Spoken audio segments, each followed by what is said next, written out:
बोल जयकारा बोल मेरे श्री गुरु महाराज की जय। श्री अमर ज्योति दर्शन। श्री मुख प्रवचन। प्रवचन 49। यदि कोई कहे कि संसार में संसारियों की संगति में रहते हुए मनुष्य को आत्मदृष्टि मिल जाएगी तो यह असंभव है। जिन्हें इस वस्तु की पहचान ही नहीं, जो स्वयं ही दिन रात अज्ञान अंधकार में ठोकरें खा रहे हैं, उनकी संगत करने से प्रकाश कैसे मिल सकता है। रात्रि के पक्षियों को प्रकाश प्रिय नहीं लगता। उल्लू और चमगादड़ ये रोशनी में आना पसंद नहीं करते, उन्हें सूर्य अच्छा ही नहीं लगता। इसी प्रकार संसारी लोग, जिनके चित्त में विषय वासनाओं और भोगों के विचार धसे हुए हैं, उन्हें इनके अतिरिक्त और कुछ सूझता ही नहीं। फिर उनकी संगति में रहने वाला पुरुष कब प्रकाश में आ सकता है। ज्योति का साक्षात्कार तो तब होगा जब वह सत्पुरुषों की संगति में आएगा। संत सहजो बाई जी ने कहा है, सहजो दुर्लभ पाइए सत्संगत में ठौर। सत्संगति अर्थात संत महापुरुषों की संगति में स्थान मिल जाना सुगम नहीं है। बड़े सौभाग्य से ऐसा अवसर मिलता है। सभी संतों की वाणियां, वेद, शास्त्र और सद्ग्रंथ मानव जन्म को दुर्लभ कहते हैं, परंतु उससे भी अति दुर्लभ है महापुरुषों की प्राप्ति, जिनकी संगत में आकर मनुष्य यथार्थ तत्व की पहचान कर सकता है और जिस उद्देश्य के लिए मनुष्य संसार में आया है उसे पूर्ण कर सकता है। प्रवचन 50। किसी को यदि प्यास लगी हो, जब तक वह जल के स्रोत के पास चलकर नहीं पहुंचता और वहां से पानी नहीं पीता, मात्र बतियाने से या पानी पानी की रट लगाने से उसकी प्यास कदापि नहीं मिटेगी। इसी प्रकार यदि किसी की जेब में चंदन की लकड़ी पड़ी है, किंतु वह लकड़ी उसके सिर दर्द को तब तक दूर नहीं कर सकती जब तक वह उसे घिसकर अपने मस्तक पर नहीं लगाता। इसी प्रकार जब तक भजन अभ्यास की साधना नहीं की जाएगी, तब तक मनुष्य के घट में रोशनी नहीं हो सकेगी, न ही वह अपने ध्येय को पूर्ण कर सकेगा। पूरा लाभ तो मनुष्य तभी उठा सकता है जबकि वह शब्दाभ्यास की साधना में निरत होगा। इस बहुमूल्य समय को व्यर्थ की बातों में नहीं बिताना चाहिए। सत्पुरुष फरमाते हैं, यह अवसर दुर्लभ महा नित पाया नहीं जाए, जो अब के चेत्यो नहीं पछतावा रह जाए। इसी समय में मानव जन्म की प्राप्ति का लाभ उठाना है। महापुरुषों की संगति से अपने हृदय में ज्ञान की ज्योति जगानी है और अज्ञान के तिमिर को दूर करना है, जो कि सभी दुखों की जड़ है।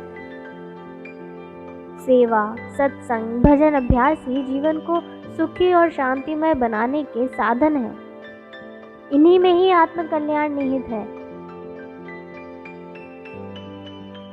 प्रवचन 51। सुरती की धारा स्थान स्थान पर बंटी हुई है, अर्थात यह माया के पदार्थों में, सांसारिक संबंधों में, बंधु बांधवों में, शरीर व इंद्रियों के विषयों में तथा जगत की मान प्रतिष्ठा को पाने में बिखर गई है। इसी कारण मनुष्य आकुल व्याकुल हो रहा है। कभी हर्ष और कभी शोक का बोझ सिर पर रखे फिरता है। कारण क्या? कि जहां जहां भी सुरती की धारा जाएगी वैसे ही प्रभाव उसमें अवश्यमेव उत्पन्न होंगे। अब सुरती की इस बिखरी हुई धारा को एकत्र करना है। जब इसे सब ओर से समेटकर और एकाग्र करके प्रभु भक्ति में लगा दिया जाएगा तो मनुष्य को पूर्ण विश्राम मिलेगा। इसकी व्याकुलता समाप्त होकर सुख शांति में बदल जाएगी। जिस तरह सूत के अति सूक्ष्म तार यदि बिखरे हुए हों तो उन्हें एक बच्चा भी सुगमता पूर्वक तोड़ लेता है, किंतु यदि उन सब रेशों व तारों को एकत्र करके उसका एक रस्सा बना लिया जाए तो वह पक्का और सुदृढ़ हो जाता है। अब इस दृढ़ रस्से से यदि हाथी को जकड़ा जाए तो वह भी स्वयं को मुक्त कराने के लिए उसे नहीं तोड़ सकता। यही दशा मनुष्य की सुरती की है। सुरती की धारा भिन्न भिन्न स्थानों पर बटी और बिखरी हुई है। वह सूत से सूक्ष्म रेशों की भांति दुर्बल है और उसमें वह शक्ति नहीं। यदि सुरती की इन सूक्ष्म धाराओं को एक स्थान पर एकत्र कर लिया जाए तो इसमें असीम शक्ति उत्पन्न हो जाएगी।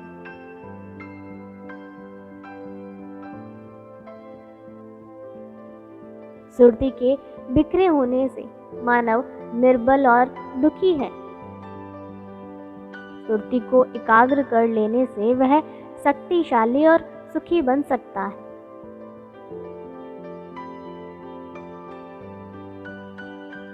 प्रवचन 52। मनुष्य थोड़ी सी यात्रा के लिए कई तैयारियां करता है।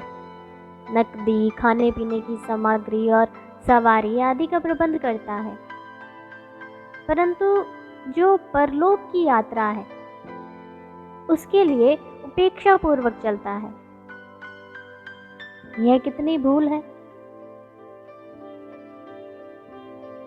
प्रभु नाम की कमाई के सिवा अन्य कुछ भी मनुष्य के साथ नहीं जाता।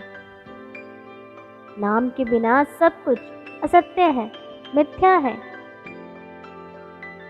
यही नाम साथ जाने वाली वस्तु है। इसकी चिंता करो और इसे अपने अंदर बसाओ। परंतु आज का मनुष्य विपरीत चल रहा है। जो वस्तुएं त्यागने योग्य हैं उनमें सुरती अटकाए बैठा है। कितनी नादानी है कि जिस शरीर को छोड़कर जाना है उसके सुख आराम का इतना ध्यान है। दिन रात जीव इस नश्वर देह को सुखी रखने की ही सोचता है।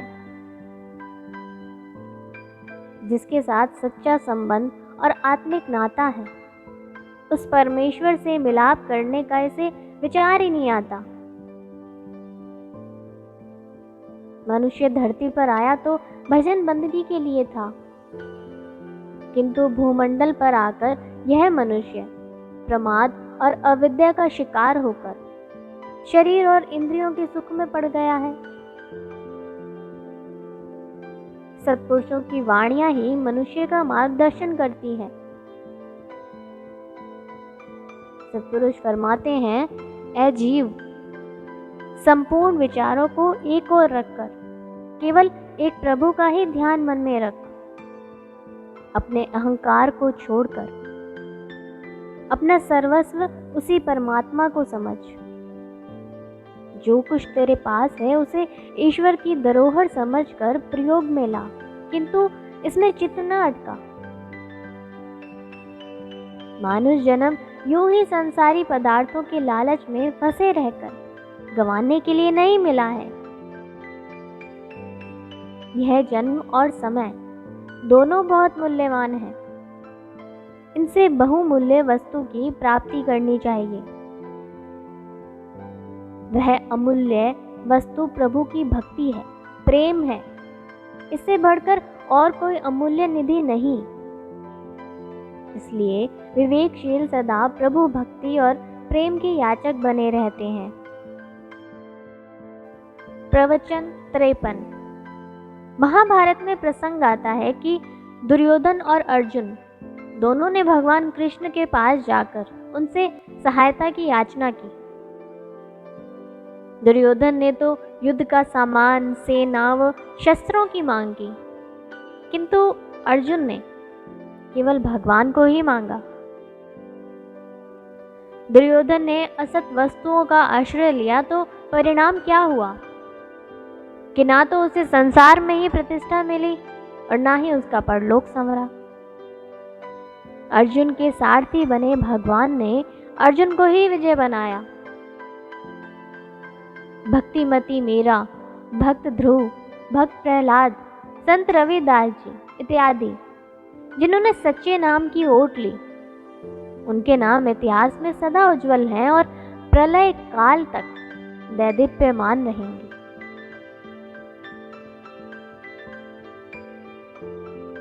बालक ध्रुव ने सच्चे नाम का सहारा लिया था। नाम के ही प्रताप से वह जंगल में निश्चिंत हुआ प्रभु ध्यान में लीन रहता था। यह हकीकत है कि जो भी किसी की शरण में चला जाता है उसे उसकी लाज रखनी पड़ती है। सच्चे मालिक की ओट लेकर, उसी पर भरोसा रखकर जो उसी का सहारा ले ले, तो फिर क्या उसे कोई कमी रह सकती है? कदापि नहीं। संसार चाहे उन्हें कितने भी कष्ट दे तो भी उनका कोई बाल बांका नहीं कर सकता। जीव को अपना जीवन निर्वाह करने के लिए किसी न किसी का सहारा तो लेना ही पड़ता है। अब यह विचार करें कि कौन सा सहारा लेना उचित और सही है। वह कच्चा और निरर्थक सहारा क्यों पकड़ा जाए जिससे ना लोक बने और ना परलोक संवरे। इससे सच्चे मालिक का सहारा क्यों ना लिया जाए जिससे मनुष्य को स्थान स्थान पर हाथ ना फैलाना पड़े। सब आए उस एक में, डार पात फल फूल, अब काहो पाछो क्या रहा, गही पकड़ा जब मूल, एके साधे सब सदे, सब साधे सब जाए, जो गई सेवे मूल को, फूले फले अघाए। परम संत श्री कबीर साहिब जी। प्रकृति का नियम है कि हर पत्ते पर पानी डालने की अपेक्षा जड़ को जल देने से वृक्ष भी हरा रहता है और उसके पत्ते व डालियां भी हरी रहती हैं। इसी तरह जो मनुष्य जगत की फानी वस्तुओं और संबंधों को छोड़कर सत वस्तु का आश्रय ले लेता है, उसके दोनों लोग संवर जाते हैं। प्रवचन 54। मन और मन के सहयोगी विकार जीव के परम शत्रु हैं और हर वक्त इसके पीछे लगे रहते हैं। जहाँ इतने शक्तिशाली शत्रु पीछे पड़े हों, वहाँ जीव को इनके भय से बचाने वाला कौन है? वह केवल सतगुरु का शब्द है। गुरु का शब्द रखवारे, चौकी चौगिर्द हमारे। गुरुवाणी। सदगुरु का सार शब्द ही जीव का वास्तविक रक्षक है, जो एक सावधान सैनिक की तरह उसकी चौकसी करता रहता है और उसे सब रिपुओं से बचाकर उद्देश्य की ओर अग्रसर करता है। जीवन की यात्रा में परिपूर्ण महापुरुषों को अपना संगी साथी बना लेने से ही मानव अपने लक्ष्य स्थान तक सकुशल पहुंच सकता है। दरवेशों ने भी कहा है कि शेर पीर रा बगुजी की बेपीर ई सफर, हस्त बसपुर आप तो खौफो खतर। ए सत्य की खोज करने वाले जिज्ञासु, जीवन यात्रा में पूर्ण गुरु का आंचल थाम कर रख क्योंकि यह मार्ग संकट और कठिनाइयों से भरपूर है। पूर्ण गुरु की सहायता के बिना इसे पार करना अत्यंत कठिन है। जब जिज्ञासु संत सद्गुरु के वचन और आज्ञा का सहारा लेकर इस मार्ग पर पग बढ़ाता है तो मन और माया उसका मार्ग नहीं रोक सकते। काम, क्रोध, लोभ, मोह, अहंकार आदि शत्रु भी उसका बाल बांका नहीं कर सकते। वह निर्भय होकर अपने मग पर दृढ़ता से बढ़ता चला जाता है और अपने चरम लक्ष्य को पा लेता है। प्रवचन 55। मिथ्या पदार्थों के ढेर सदा कायम रहने वाली सच्ची चीज की तुलना नहीं कर सकते। उदाहरण के तौर पर मिट्टी और कंकड़ के पहाड़ से सोने के एक कण की कीमत कहीं अधिक होगी। हीरे मोती सदा दुर्लभ होते हैं, जबकि कंकड़ पत्थरों के ढेर सहज में ही मिल जाते हैं। इसी तरह संसार के मायावी पदार्थ तुच्छ हैं, जबकि सच्ची भक्ति और मालिक का प्रेम दुर्लभ है। भक्ति के अभिलाषी को अपने कीमती समय को भक्ति के नियमों में व्यतीत करते हुए प्राणपन से लक्ष्य सिद्धि में लगे रहना चाहिए। इसी में ही जीवन का कल्याण है। प्रवचन 56। भक्ति और परमार्थ के मार्ग पर चलते हुए जिज्ञासु को अति सावधान और सतर्क होना चाहिए। वह हर समय अपने मन पर आंख रखे, जिससे यह मन निरंकुश ना हो जाए, क्योंकि जिसका मन वश में रहता है वह अपने लक्ष्य को अनायास ही पूर्ण कर लेता है। जिसका मन वश में नहीं, वहाँ मन अपनी सेना काम, क्रोध, लोभ, मोह, अहंकार आदि को साथ लेकर उस जीव को अपने अधीन कर लेगा।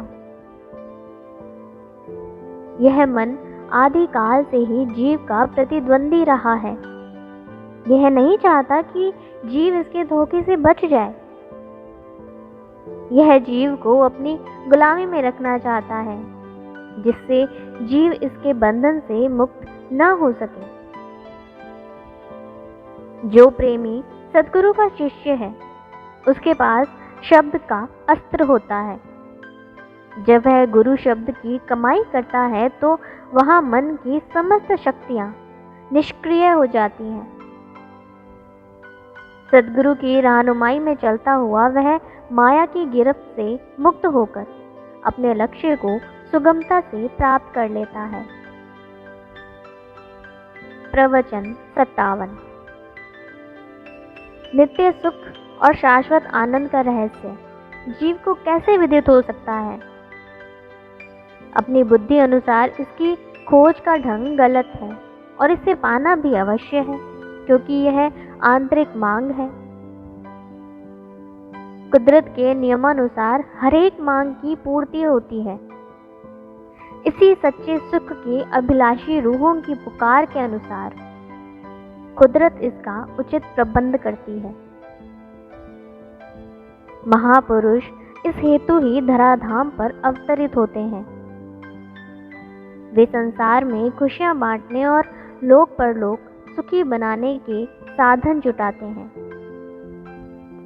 वे चाहते हैं कि जीवों को ऐसा सुख प्राप्त हो, उन जीवों के पास ऐसा सुख हो, ऐसी शांति और खुशी हो, जिसे पाकर इस लोक में भी जीवन खुशी से व्यतीत करें और परलोक में भी सुखपूर्वक जाएं। उसे किसी प्रकार की चिंता न व्यापे। अपने साथ भक्ति का सच्चा धन वही ले जा सकते हैं जो सत्पुरुषों के सानिध्य में नाम की कमाई और आत्मिक कल्याण के साधन अपनाते हैं। प्रवचन 58। साधारणतया दुनिया किसकी शरण में है? वह माया की शरण में है।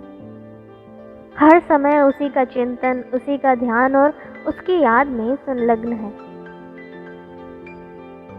महापुरुष जीव की सुरती का कांटा बदल देते हैं।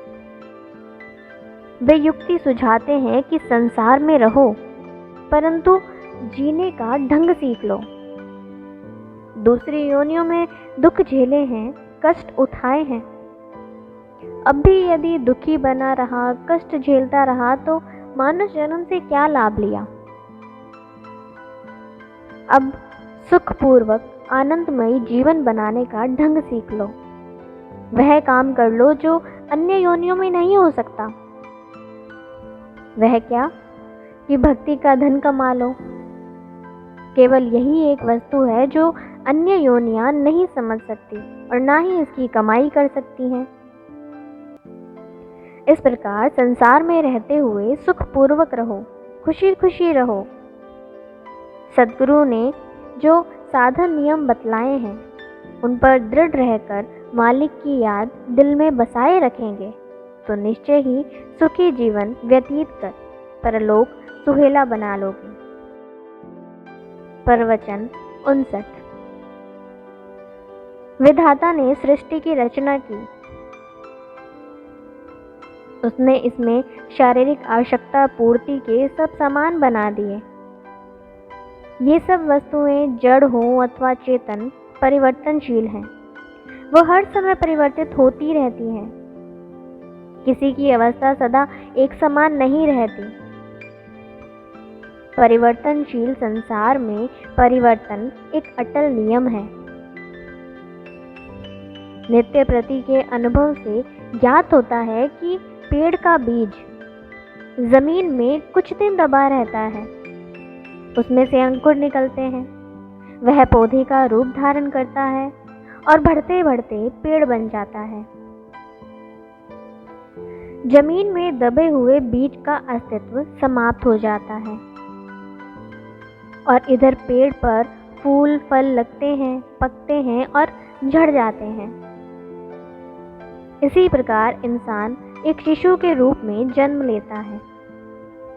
किशोरावस्था, यौवन और बुढ़ापा, इनका रूप धारण करते हुए वह मृत्यु के मुख में चला जाता है।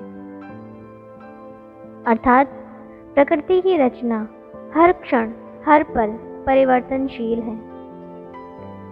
अभिप्राय यह है कि प्रभु नाम के सिवा यहाँ कोई भी वस्तु अमर शाश्वत नहीं। क्रमशः बोल जयकारा बोल मेरे श्री गुरु महाराज की जय।